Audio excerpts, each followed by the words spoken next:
Praise lord. హల్లెలూయా. దేవుడి నామానికి మహిమ ఘనత ప్రభావం కలుగును గాక.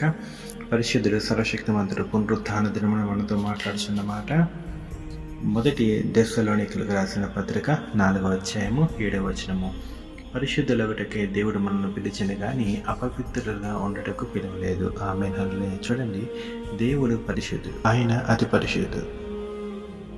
ఆయన అతి పరిశుద్ధుడు కనుక మనల్ని పరిశుద్ధులుగా ఉండమన్నాడు. ఎందుకంటే దేవుని అంత పరిశుద్ధతగా ఉండటం ఏ మనుషుని వల్ల కూడా కాదు.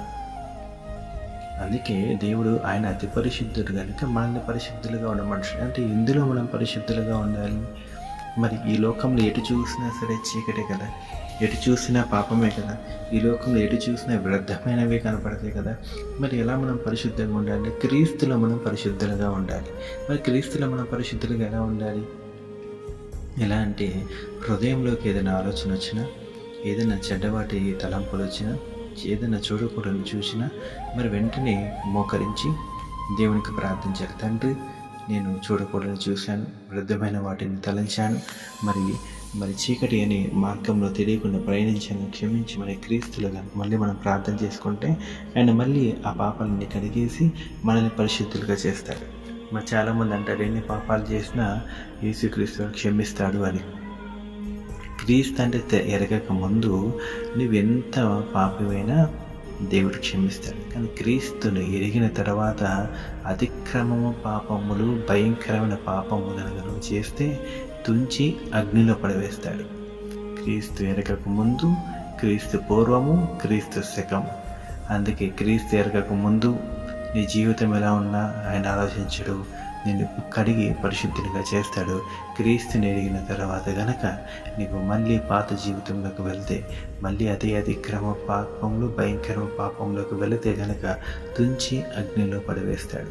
మరి చూడండి, అందుకే దేవుడు అంటున్నాడు, ఈ పునరుత్థాన దినమున మీరు పరిశుద్ధులుగా ఉండాలి, మీరు పరిశుద్ధులుగా ఉండటానికి నేను మిమ్మల్ని పిలిచి అంటున్నాడు.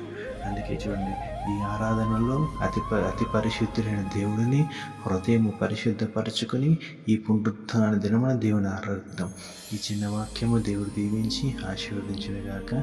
ప్రార్థన చేసుకుందాం. పరిశుద్ధుడు సర్వశక్తిమంతుడు పరలోకమందున మా తండ్రి, మీకే వందనాలు, మీకే కృతజ్ఞత చెల్లిస్తున్నామయ్యా.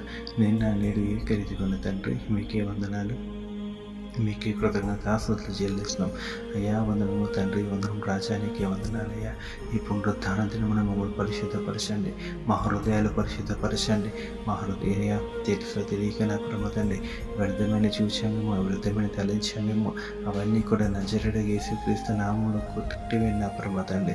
మోకరించి నా ప్రమతండి హృదయాంతరంగా నీకు ప్రార్థించే కృపను మాకు దయచేయండి అయ్యా. నా పరమతండి, పునరుత్థాన దినమున ఎంతమంది అయితే వేగంగా నీ సంఘానికి, నీ మందిరానికి వస్తున్నారు, వారిని దర్శించండి, వారిని జ్ఞాపకం చేసుకోండి. హృదయానుసారంగా నేను ఆరాధించే ప్రతి ఒక్కరిని జ్ఞాపకం చేసుకోండి. మీరే నా పరమతండి తోడుని దీవించండి.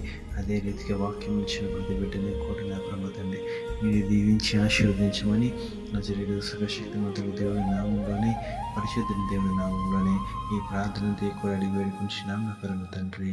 ఆమేన్, ఆమేన్, ఆమేన్.